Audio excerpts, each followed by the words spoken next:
Background में आपको बाबा साहब का फोटो दिख रहा होगा और जब शिक्षा के बारे में सोचता हूं तो मुझे बाबा साहब की वह बात याद आ जाती है कि शिक्षा उस शेरनी का दूध है जो पिएगा वो दहाड़ेगा ही। और वैश्विक पटल पर अगर किसी भी राष्ट्र को दहाड़ना है तो उसे शिक्षा रूपी हथियार से अपने एक एक बच्चे को मजबूत करना होगा, अपने एक एक नागरिक को मजबूत करना होगा। और उस कड़ी में जब बिहार के बारे में सोचता हूं तो एक ही ख्याल में आता है कि बिहार का जो शिक्षा का स्तर है वो लगातार गिरते जा रहा है। और जब बिहार देश का सबसे बड़े राज्यों में से एक है, उसकी यह स्थिति है तो फिर भारत वैश्विक पटल पे कैसे दहाड़ेगा, ये सोचनीय है। मैं आपको कुछ स्लाइड के माध्यम से दिखाता हूं कि हमने एक नया शो लाया है, उसका नाम है बिहार और शिक्षा। और जब आप शिक्षा पे ध्यान से देखेंगे तो एक चीज आपको दिखाई देगा कि शिक्षा के बाद जो आकार है उसको हमने डाउन ग्राफ दिखाया है, यानी कि बिहार का जो शिक्षा है वो कहीं ना कहीं लगातार निचले स्तर पे जा रहा है। जिस शिक्षा को बुलंदी का आसमान छूना था, जिस शिक्षा को सबसे बेहतर होना था, जिस शिक्षा को सबसे मजबूत होना था ताकि बिहार मजबूत बन सके, और जब बिहार मजबूत बने, जब एक एक राज्य मजबूत बने, तब यह देश मजबूत बन सके। और एक जो सपना है कि भारत विश्व गुरु बनेगा तो उसमें बिहार कितना योगदान दे पाएगा, यह भी सोचनीय है। लेकिन दुखद स्थिति यह है कि बिहार भारत को वैश्विक गुरु बनाने में कहीं से योगदान नहीं दे रहा है। लगातार घोटालाओं का दौर जारी है। एक नीतीश कुमार का डायलॉग आया था, नीतीश कुमार का एक नारा आया था कि बिहार देखा है देश देखेगा। तो बिहार ने एसएससी घोटाला देखा है, बिहार ने मेरिट घोटाला देखा है, बिहार ने दरोगा परीक्षा में धांधली देखा है, बिहार ने देखा है कि किस तरीके से बीपीएससी की परीक्षा होती है और पेपर लीक हो जाता है। सोचिए कि बीपीएससी जैसी परीक्षा में पेपर लीक हो जाए तब जाके इस देश का, इस राज्य का क्या होगा और इस देश का क्या होगा। आगे भी इससे जुड़ा बात मैं आपको बताता हूं कि बिहार और गरीबी एक ऐसा रिश्ता है जिसे आप नकार नहीं सकते हैं। बिहार में गरीबी का जो स्तर है, कहीं ना कहीं बिहार सबसे गरीब राज्यों में से एक है। ये जो फोटो आपको दिख रहा होगा ये हकीकत है। बिहार के अलग क्षेत्रों को छोड़ दीजिए, पटना में भी आप निकलिएगा तो इस तरीके का स्थिति दिख जाएगा, यानी कि रोड पे बिहार भूखमरी। ये जो बच्चे दिख रहे हैं और बच्चा कुछ मांग रहा है, पैसा मांग रहा है, क्यों?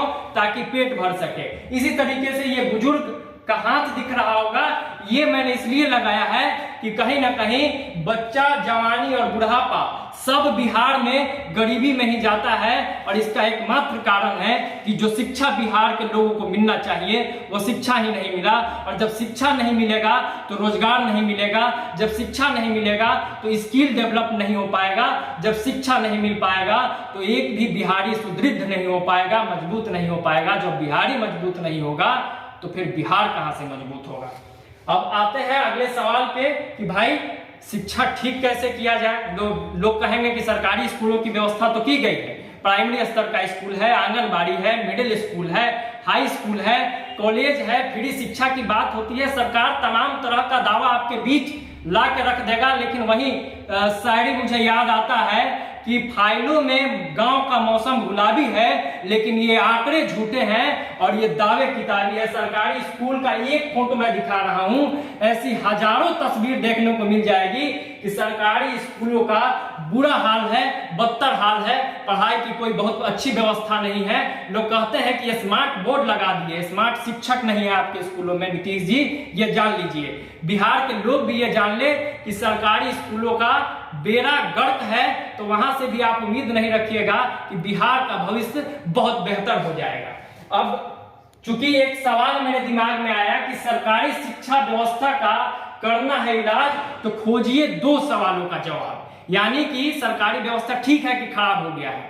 सरकारी स्कूलों में शिक्षकों की कमी है, सरकारी स्कूलों में गुणवत्तापूर्ण शिक्षा की कमी है, सरकारी स्कूलों में अच्छे से पढ़ाई नहीं हो पा रही है, तो कैसे इसका इलाज करें। भाई बीमारी है तो इलाज तो करना पड़ेगा। तो इलाज के लिए दो सॉल्यूशन पे काम करना होगा, दो सवाल का जवाब पूछना पड़ेगा, दो सवाल का जवाब खोजना पड़ेगा। पहला सवाल जो मेरे दिमाग में आया कि कौन है जिम्मेवार। जिम्मेवारी तो तय करनी होगी कि ये जो व्यवस्था गड़बड़ हुआ है, शिक्षा का जो ये हाल है, शिक्षा व्यवस्था जो चौपट होते जा रहा है, लगातार भ्रष्टाचार का जो दौर जारी है, लगातार बिहार में बेरोजगारी जो बढ़ रहा है, तो आखिर जिम्मेवार कौन। दूसरा कि कैसे ठीक होगा शिक्षा का हाल। तो इस सरकारी व्यवस्था के शिक्षा का हाल ठीक कैसे होगा, क्या कर सकते हैं, क्या सॉल्यूशन है, किससे सवाल किया जाए, किससे बात किया जाए, कौन सा मॉडल लाया जा सकता है, कौन सा प्रक्रिया है जो इसमें काम आएगा। अब एक और सवाल है जो काफी लोगों के दिमाग में आता है कि भाई शिक्षा का हाल सिर्फ सरकारी स्कूलों ने या सरकारी तंत्र ने ही नहीं खराब किया है, इसमें कहीं ना कहीं प्राइवेट संस्थानों का भी अहम योगदान है।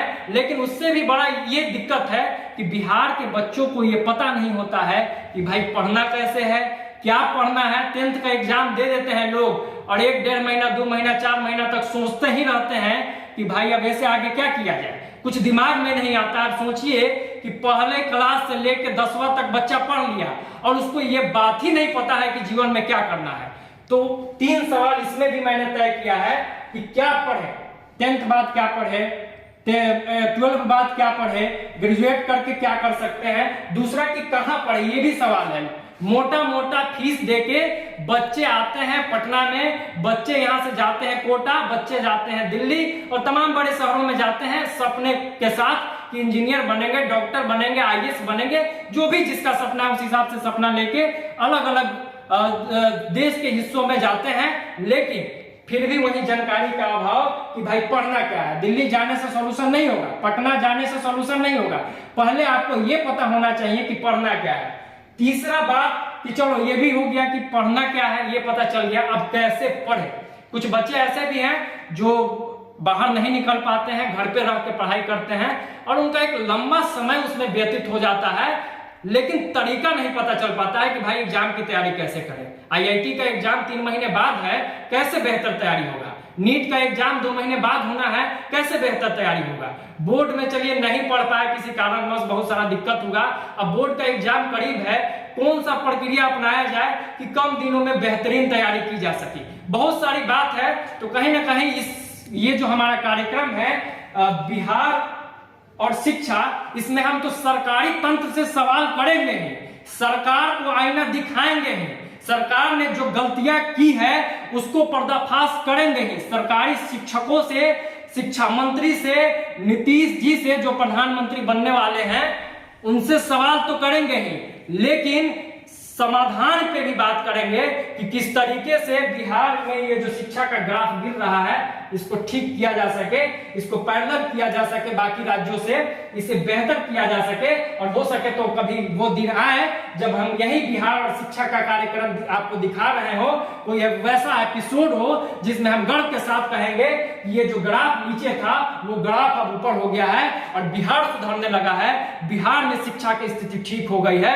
और अब जहां से मैंने शुरुआत किया था वहीं अंत करेंगे कि इतना मजबूत बना देना है बिहार को शिक्षा के क्षेत्र में कि बिहार का बच्चा बच्चा दहाड़ेगा। और वो जो कमजोर हाथ दिख रहा था, वो जो बच्चा हाथ में पैसा मांग रहा था, वो जो व्यक्ति खाने का जुगाड़ कर रहा था, उसको इसका ताकत समझा देना है, इसका ताकत उसको उसके अंदर समाहित कर देना है ताकि बिहार समृद्ध हो सके, बिहार सशक्त हो सके और बिहार शिक्षा के क्षेत्र में अग्रणी भूमिका निभाए और भारत को विश्व गुरु बनाने में हमारा अहम योगदान हो। और इस कड़ी में कई लोग जुड़ रहे हैं।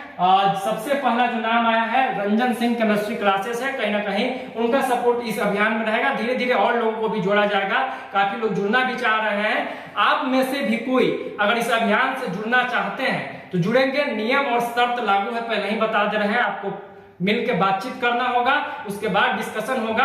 क्योंकि इस अभियान से वही लोग जुड़ेंगे जो सही में शिक्षा का अलख जगा रहे हैं, जिनका नियत साफ है, बहुत बहुत धन्यवाद। बिहारी कलेजा देख रहे थे आप। ऐसे ही बिहार और शिक्षा में लगातार एपिसोड का दौर जारी रहेगा। लगातार हम लोग इससे जुड़े चीजों को आपको दिखाते रहेंगे।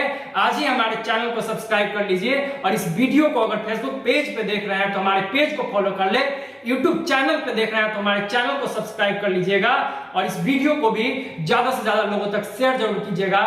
जय बिहार।